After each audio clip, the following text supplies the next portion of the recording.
প্রথমে যেটা দেখতে পাচ্ছেন, এই বেডে পালং শাক বপন করেছি।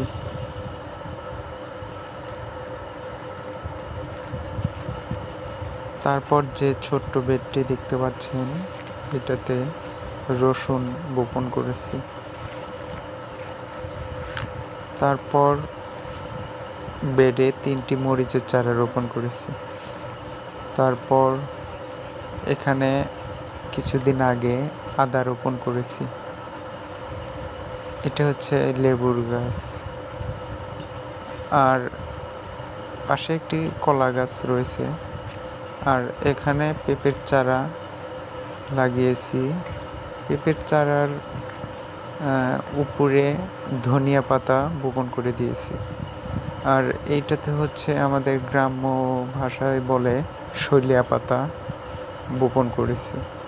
পাশেরটা হচ্ছে লাল শাক বপন করেছি।